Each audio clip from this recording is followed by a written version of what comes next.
This episode of Mr. Hutchings History is now streaming on Spotify, Apple Podcasts, YouTube, and all your favorite platforms like Castbox, Podcast Addict, and Amazon Music. Tune in now. Welcome to Mr. Hutchings History, where the past comes alive. Let's dive into today's story. Welcome back, everybody, to The Deep Dive. You know, today we're going back in time to the 1930s. Oh, the 1930s. A period when the U.S. was dealing with the fallout of the Great Depression, Right. while the rest of the world kind of edged closer and closer to war. Right. It's really fascinating to see how those domestic struggles really impacted U.S. foreign policy. It's a pivotal decade. It is. For sure. And we're going to unpack all of that today with the help of Yeah. a couple of really interesting sources. Absolutely. So we've got these excerpts from a history podcast. Okay.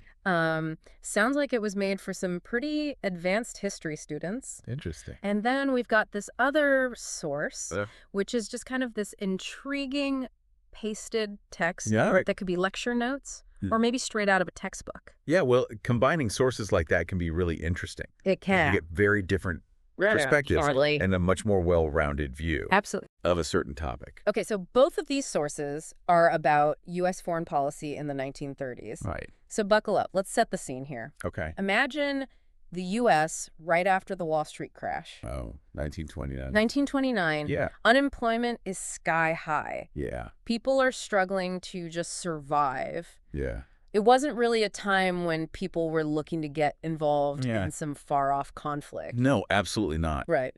The focus was very much inward at that time. Yeah.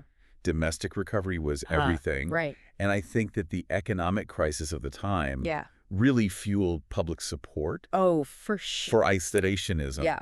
Because, Yeah. staying out of foreign entanglements just seemed like the logical The most logical thing. to do at the time. Right. And that's where Roosevelt's New Deal comes in. Right. FDR. Uh-huh. Putting people back to work. Yeah. Building these massive projects. Like the Grand Coulee. Grand Coulee Dam, yeah. It was all about... Yeah. Fixing things at home Absolutely. and focusing on the domestic situation. What's interesting here, though, is that even Roosevelt himself, Oh, really? who personally believed in international engagement, Right. was kind of trapped by this overwhelming public sentiment. I see. You can see it in his letters. Uh-huh. You can see it in some of his speeches. Okay. He clearly wanted to be more involved globally, Interesting. but he also knew that he was walking a very fine line. It's almost like he was politically kind of stuck. Absolutely. Yeah. Yeah. So it wasn't just that isolationism made sense at the time. It It was almost politically unavoidable. politically unavoidable. Even for a president Right. who might have Yeah. seen things a bit differently. Yeah.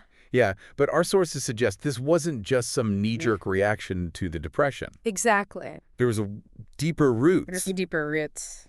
to this way of thinking. Well, I think you have to think back to World War I. Okay. Right. Yeah. The Treaty of Versailles, Okay. which officially ended the war, Yeah. left a lot of Americans feeling deeply disillusioned. Oh, how so?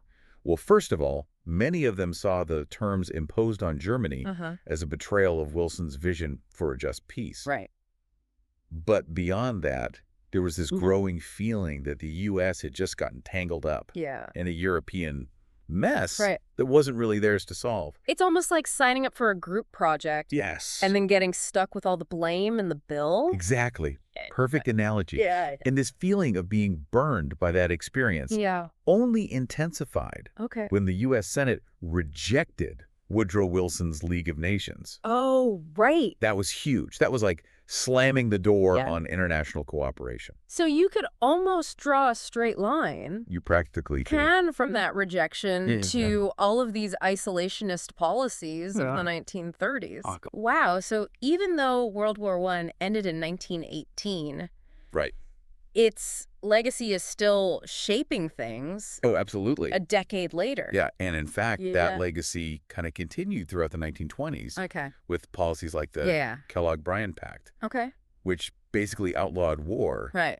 at least on paper. Right. There was no real mechanism Right. to Fair. face it. Right. So again, it's kind of like All a lot of talk. Yeah. no action. And then you have the Dawes Plan, Okay. which was an attempt to stabilize Yeah. Germany's economy, Right. but again, from a distance. Right. So, So yeah. lots of talk about peace, Lots of talk. but not a lot of Not a lot of action.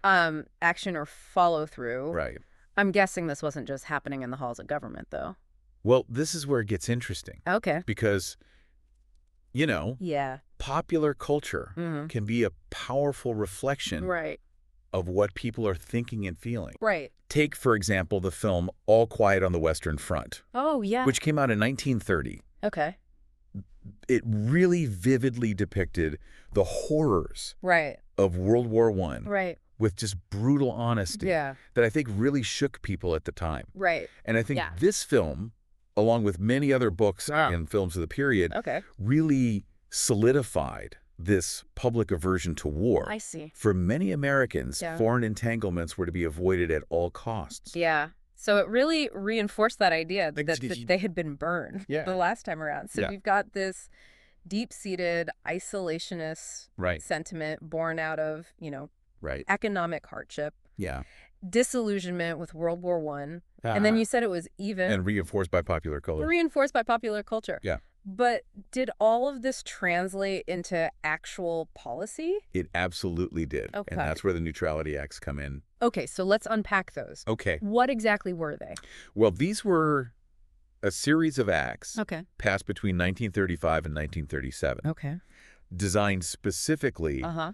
to prevent the United States from getting dragged into another European conflict. Okay. They banned things like arms sales and loans Right. to any nations that were at war. So this is getting very specific now. Very specific. It's not just talk. No, not at all. It's the law. Actual law Yeah, designed to keep the U.S. out of any kind of fray. exactly. But here's where it gets This is where it gets interesting. ironic. Yeah, ironic. Okay. The very man who signed these acts into law, Roosevelt, Yeah. understood that these very acts Yeah. could actually limit his ability to Yeah. respond to the threat of fascism, Which was growing at the time. which was growing in Europe. Yeah. So he's kind of stuck between a rock and a hard place Yeah, I mean, it really highlights the complexity. Yeah. of the situation at the time. Totally. You have to think about the fact that he was balancing these immense domestic pressures with what he saw brewing on the horizon. And he's trying to appease a public He is who really wants to stay out of this, Right. while also recognizing these dangers absolutely abroad. Yeah. But even within these neutrality acts, you can Yeah. see glimpses of where Roosevelt's strategic thinking. he was a clever politician. Yeah. And he was always looking for ways Yeah. to work within the constraints Okay. of the isolationist policies. Give me an example. So take, for example, Yeah. the cash and carry clause, Okay. which was part of the 1937 Neutrality Act. Okay. It allowed warring countries to buy non-military goods Okay. from the U.S., Right. but there were conditions. Okay. They had to pay in cash, Uh-huh. and they had to transport the goods themselves. Okay. So on the surface, that sounds pretty neutral. It does, right? Yeah. But in reality, it subtly favored countries Okay. like Britain and France, Uh-huh. who had both the financial resources Yeah. and the naval capacity To actually do it. to actually take advantage of it. Yeah. So it was a way for Roosevelt to kind of help them out Right. without officially abandoning Okay. neutrality. It's like a clever workaround Unusual, yeah. within the system. Yeah, exactly. But eventually, as things in Europe got more and more dire, Yeah. particularly after Germany's invasion of Poland in 1939, Right. things had to shift. They did. Right. And Roosevelt really began to push back Okay. against these strictures of the Neutrality Acts. So he sees the writing on the wall He sees the writing on the wall. and knows that he's going to have to find a way Yes. to prepare the nation for what was coming. For what was coming, yeah. Yeah. And that's where the Lend-Lease Act comes in. Right. So explain that. Okay, so Yeah. in 1941, Britain is essentially standing alone Oh, wow. against Nazi Germany. Right. France has fallen. Yeah. Things are looking really bleak. Yeah. And that's when Roosevelt managed to convince Congress Okay. to pass the Lend-Lease Act. Uh-huh. It essentially allowed the U.S. to become the arsenal of democracy, Oh, wow. providing arms and supplies Oh. to any nation Yeah. that was deemed Okay. vital to American security. So this is a really big step away. It is. It's a big step from neutrality. Yeah. No more beating around the bush here. Right. We're basically saying we're on your side. Exactly. Even if we're not officially in the fight. It signaled that the U.S. was really kind of taking on a much more active and supportive role. Right, but still a far cry from absolutely. sending troops into battle. Yes. So it's clear that World War I was Yeah. still casting a really long shadow over all of this. It was. Why was its impact so profound? Well, I think for many Americans, Yeah. they came to view their involvement in World War I Mm-hmm. as a colossal mistake. Okay. It felt less about noble ideals and more about profit. Right. And that wasn't just some conspiracy theory. Right. You know, the Nye Committee investigations in 1934 Okay. revealed just how much Yeah. U.S. arms manufacturers had profited during the war. Right. And that really added fuel to that isolationist fire. Absolutely. Okay. And then you couple that with the fact that Europe was really struggling after the war. Right. You have the rise of Hitler. Mm-hmm. You have all this economic turmoil. Yeah. And for a lot of people, that just confirmed that the U.S. was better off just staying out of it. Staying out of it. Yeah. Okay, so Europe is marching toward war again. Right. Where does all of this leave the U.S. military? Well, this is where things get a little bit concerning. Let's just say that the U.S. military of the 1930s was not the global powerhouse Okay. that it would later become. Oh, how unprepared are we talking? I mean, think smaller than Romania's army, small, Wow. years of underfunding, Right. thanks to that isolationist policy, Yeah. had really left the U.S. military in a pretty dire state. Wow. Any specific examples of how bad it was? Take the Panay Incident in 1937. Okay. Japanese aircraft attack the USS Panay, Okay. which was a U.S. gunboat Uh-huh. that was in China. Okay. And what does the U.S. do? Yeah. They protest. Yeah. But there's no real military retaliation. It's almost like a sign of weakness. It showcases this Yeah. hesitation to assert themselves militarily, Right. which was a direct result Yeah. of this isolationist policy. Yeah, and a weakened military. And a weakened military. Yeah. Okay. Yeah. So we've got this really strong current of isolationism. Right. We've got a weakened military, and we've got a president who's walking this tightrope Walking a tightrope. between these domestic pressures Yeah. and these international realities. Absolutely. But we all know that Roosevelt leads the U.S. into World War II. Right. So how did that happen? Well, that is the million-dollar question. It is. And it's one that we will explore in detail Okay. in the next part of our deep dive. This journey through the 1930s is just getting interesting. It is. So stay with us. Please do. We'll be right back. All right. Yeah, it really is a fascinating transition. It is. To go from the depths of isolationism to ultimately becoming this major player Yeah. in World War II. It's a real head scratcher because we've established that, most Americans, even Congress, were deeply committed to staying out of these foreign conflicts. Absolutely. And yet you have Roosevelt, who, despite initially kind of adhering to this isolationist stance, also recognized the growing threat of these Axis powers. Right. So he knows that the rise of fascism in Europe, Japanese aggression in Asia, these things can't be. I think this is where you really see Roosevelt's political savvy. Yeah. I mean, he was a master at maneuvering at persuasion. Okay. He knew that a sudden dramatic shift towards interventionism wasn't going to work. It would never fly. The public wouldn't support it. Right. Congress certainly wouldn't authorize it. Right. So he takes a more... So he takes this more gradual, incremental approach. Just like the classic baby steps. Exactly. Yeah. Baby steps. Yeah. You test the waters. Think back to that cash and carry policy we talked about. Right. That was a way to aid Britain and France without officially violating neutrality. So it's kind of like dipping your toe in the water. Dipping your toe. Before you take the plunge. Exactly. Right. And then with the Lend-Lease Act in 1941, Roosevelt takes a much bolder step. Right, because now he's directly... This allows the U.S. to directly supply weapons materials to the countries fighting the Axis powers. Right. Mainly Britain. No more beating around the bush. Right. It basically says, we're on your side. Yeah. Even if we're not officially in the fight. On the fight. Yeah. It really signaled that the U.S. was kind of abandoning that strict neutrality. Yeah, and taking this more active, supportive role. A more active and supportive role in the war effort. But that's still a far cry from actually sending boots on the ground. And Roosevelt knew that. Right. He knew that public opinion still very much favored non-intervention. Yeah. So he needed something more. Right. He needed some sort of catalyst. Yeah, to really change things. Change public opinion. Okay. Enter Pearl Harbor. Right, December 7th, 1941. The Japanese attack on Pearl Harbor changes everything. It does. It was this devastating blow. Right.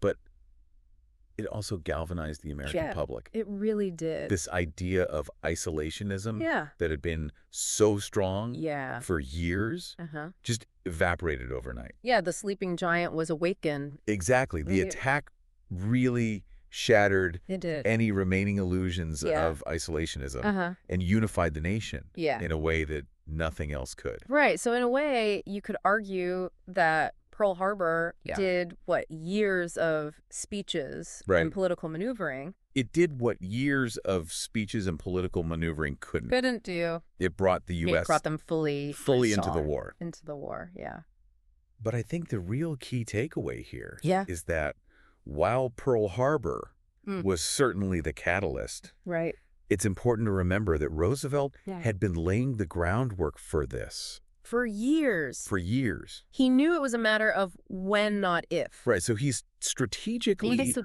preparing the nation. Both materially, with things like Lend-Lease. And psychologically. With his speeches and his actions. For the possibility of war, even if he was... Even while publicly adhering to... that isolationist rhetoric. An isolationist rhetoric. Yeah, he's playing the long game. Absolutely. It was a delicate balancing act. It was. But I think he managed it masterfully. So this brings us to a really crucial point here. How did this period of isolationism impact the U.S.'s ability to effectively enter the war?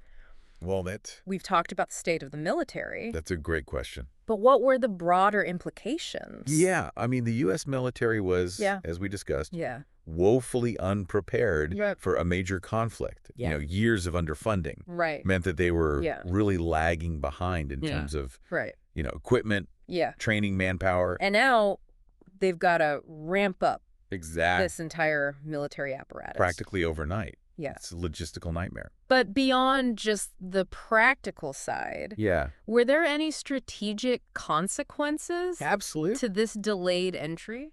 Well, I think some argue that the U.S.'s delayed entry into the war really emboldened the Axis powers, allowing them to, you know, make significant gains early on. While the U.S. is sitting on the sideline. The longer they hesitated, the stronger Germany and Japan became. Right. So it's not just about catching up. Exactly. It's also about the fact that now you're facing a more formidable enemy. One much more formidable enemy. Yeah, because of that delay. Yes. Wasn't there also this idea that American isolationism had a broader impact on the global stage? Like, it wasn't just about the U.S.'s military preparedness. Well, some historians argue that this American isolationism created this power vacuum that allowed these totalitarian regimes to really flourish. Right, because there's no one to step in and say, hey, hold on a second. Without that strong counterbalance from the U.S., countries like Germany, Italy, and Japan were able to pursue these expansionist ambitions. With less resistance. With much less resistance. Wow. So you're saying that American isolationism might have inadvertently contributed to the very conditions that led to World War II. Yeah, it highlights how... It's pretty sobering. It does. It really highlights how interconnected the world was becoming. Even back then. Even back then. What happened in Europe, what happened in Asia had a direct impact on the U.S., whether or not people wanted to see it that way. It's interesting. So could the U.S. have avoided entering World War II altogether? The million-dollar question. It is. It's impossible to know for sure. Right. But it is a fascinating thought experiment. It is. You know, some historians believe that if the U.S. had taken a more active role on the world stage earlier on, much earlier on, maybe joining the League of Nations or taking a stronger stance against some of these early acts of aggression. So instead, the course of history might have been very different. Reacting to events Yeah. They might have been able to... They might have been able to shape events. Shape them. Yeah. But again, wouldn't that have gone against... It certainly would have. ...this prevailing isolationist sentiment? Yeah, but it's a reminder that, you know, there are often multiple paths in history. That's true. And the choices that are made or not made can have really profound consequences. Absolutely. Okay. Yeah. So we've journeyed from the depths of the Depression and this grip of isolationism to the U.S.'s eventual entry to World War II. Yeah. But what does all of this mean for us today? Right. Why does any of this matter? That's the question. And in the 21st century. We need to grapple with. Yeah. And it's one that we will tackle head on in the final part of our deep dive. All right. Because as you know, Yeah. the past has a way It does. informing the present. It does. And understanding the choices that were made back then can help us navigate the challenges I've decided to get into it. we face today. Let's take a quick break. Okay.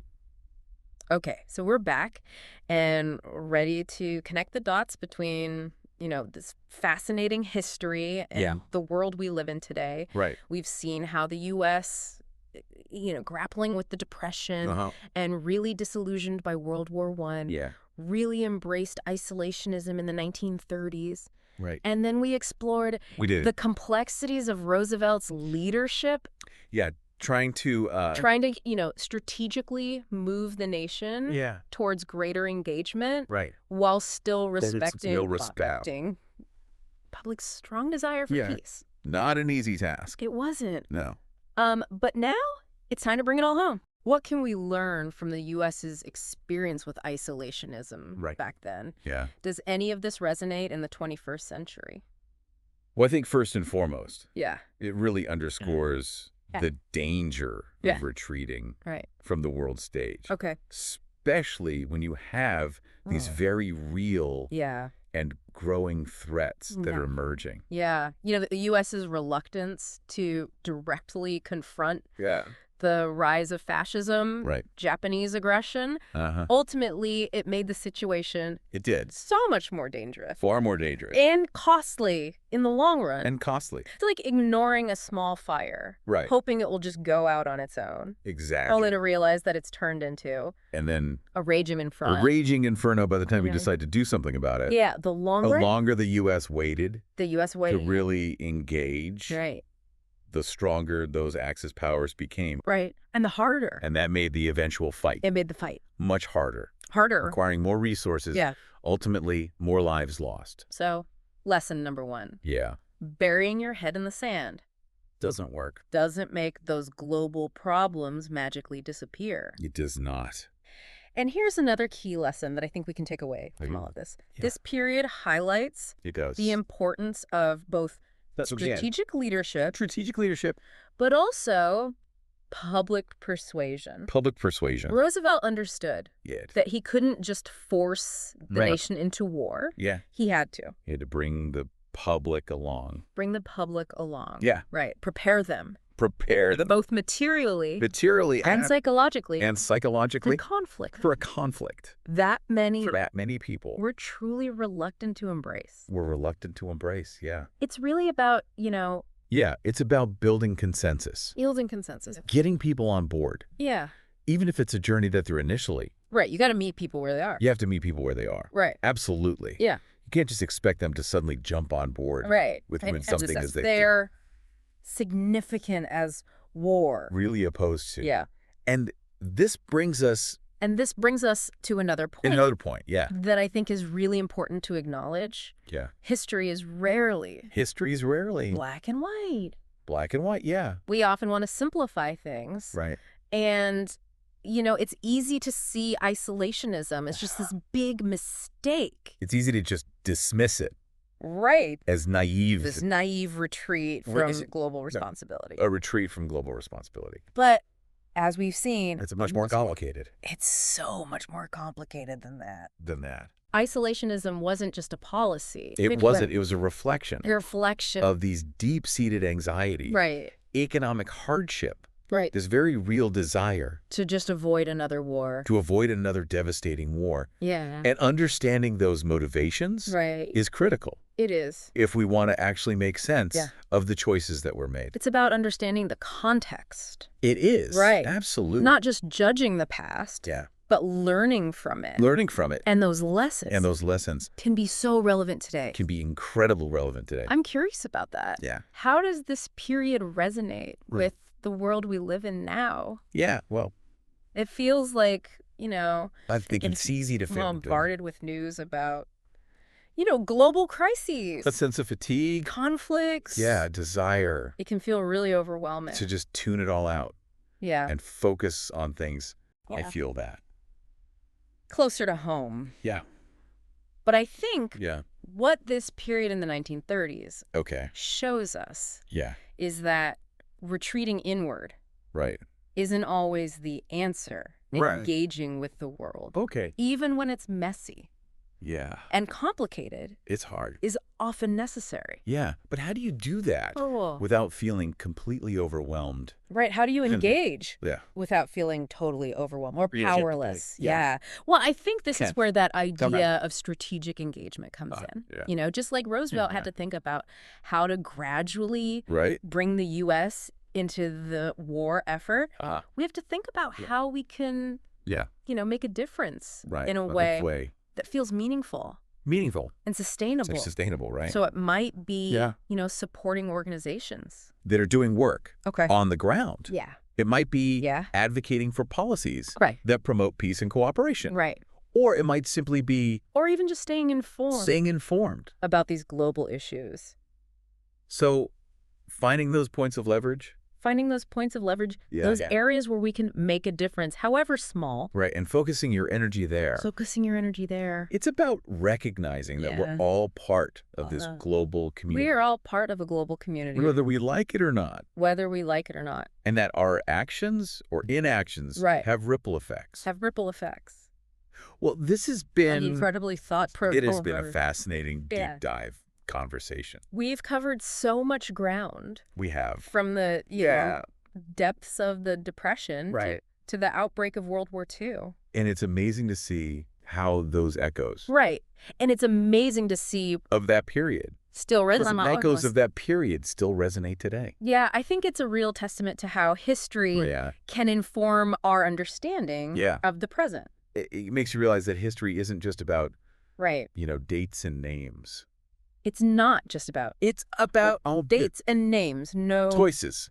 Consequences. It's about choices. And this enduring quest. Consequences. To understand our place in the world. Yeah, the enduring quest. It is. To understand our place in the world. And on that note.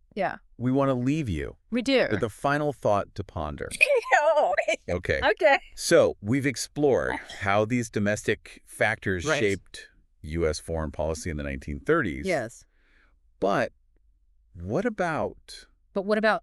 The role of individual leaders. The role of individual leaders. How much agency? How much agency do presidents really have? Do presidents really have in shaping the course of events? In shaping the course of events. Food for thought. Food for thought. It's a great question. It is. It really highlights this interplay. It really highlights the interplay. Between individuals. Between individuals and... you know, these larger historical forces. These larger historical forces, yeah. And that is the beauty of history. It is. It's a never-ending journey of exploration and discovery. Thanks for joining us on this deep dive. Thanks for joining us. Into the world of U.S. isolationism. It's been a pleasure. We'll see you next time for another fascinating exploration. Next time. Of history's hidden depths. Take care. Thanks for listening to Mr. Hutchings History. Keep exploring, and we'll see you next time.